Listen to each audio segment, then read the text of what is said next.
Salut tout le monde, j'espère que tout le monde va bien. Aujourd'hui, nous allons parler de la première publication de Satoshi Nakamoto, le créateur du Bitcoin, sur le site metsdod.com. Mais juste avant, rappelons l'effet historique du créateur du Bitcoin lors du développement du Bitcoin. Ce que nous savons concernant Satoshi Nakamoto déjà, c'est qu'il ne poste plus depuis le 12 décembre 2010 et on ne sait pas les raisons pourquoi Satoshi Nakamoto a disparu. Sûrement peut-être une pression due à sa communauté, ou peut-être ses derniers posts très intrigants liés à des onglets, des posts liés à Wikileaks.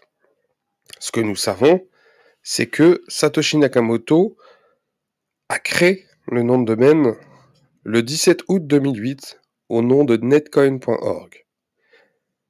Le lendemain, il décide de changer le nom de domaine par bitcoin.org. Ce nom de domaine a été enregistré sur l'hébergeur Anonymous Pitch, donc c'est un site qui vous permettait à l'époque d'enregistrer des noms de domaine, des mails anonymes.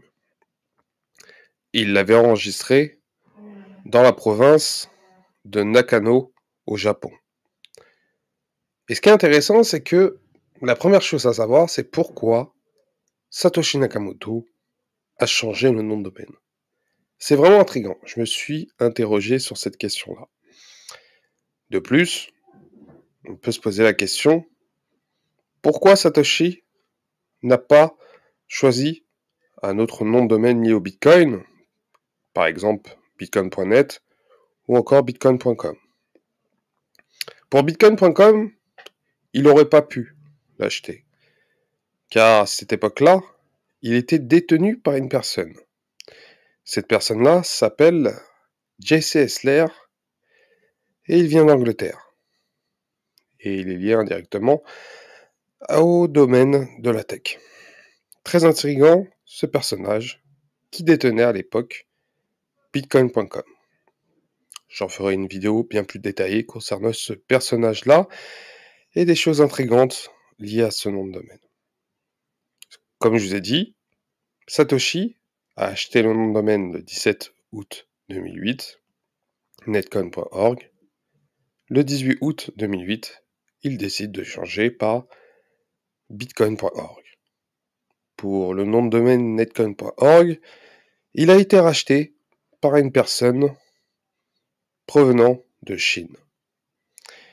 Et je me pose aussi cette question-là, car le nom de domaine a été racheté à une période où Satoshi Nakamoto a quitté le développement du Bitcoin. Concernant le premier post de Satoshi Nakamoto, ce qui est intéressant, c'est que sur metsdod.com, il a publié son premier message. Il date du 31 octobre 2008 à 14h10 EDT. Et je vais le lire. Donc il dit: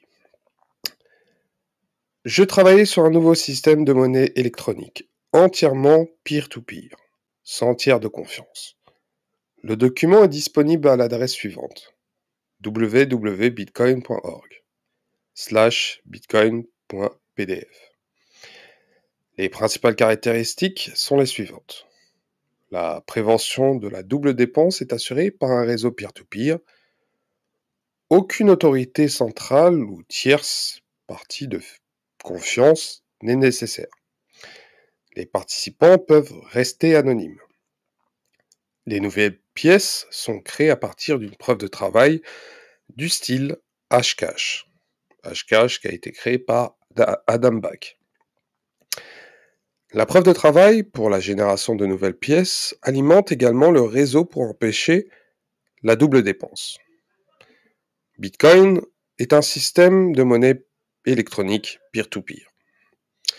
En résumé, une version purement peer-to-peer de la monnaie électronique qui permettrait d'envoyer des paiements en ligne directement d'une partie à une autre sans avoir à passer par une institution financière.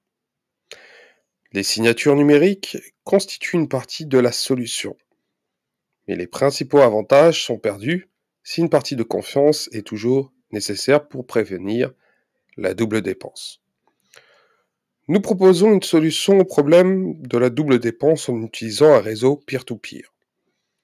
Le réseau horodaté, les transactions en les hachant dans une chaîne qui continue de preuve de travail basée sur des hachages, formant un enregistrement qui ne peut pas être modifié sans refaire la preuve de travail. La chaîne la plus longue sert non seulement de preuve de la séquence d'événements observés, mais aussi de preuve qu'elle provient de plus grands ensembles de puissance de traitement CPU. Tous les nœuds, tout, en tant que, surtout, en tant que des nœuds honnêtes qui contrôlent la plus grande puissance de traitement CPU sur le réseau, ils peuvent générer la chaîne la plus longue et dépasser tout attaquant. Le réseau lui-même nécessite une structure minimale. Les messages sont diffusés de la meilleure manière possible et les nœuds peuvent quitter et rejoindre le réseau à volonté, en acceptant la chaîne de preuve de travail la plus longue comme preuve de ce qui s'est passé pendant leur absence.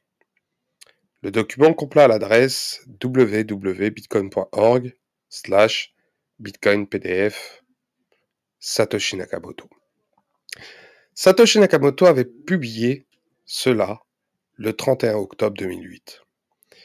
Et comme je vous ai dit, il a enregistré le nom de domaine le 18 août 2008. Et le 31 octobre 2008, il a décidé de poster ce message sur le site metsdod.com. J'espère que cette vidéo vous a plu, donc n'hésitez pas à commenter, liker et à vous abonner.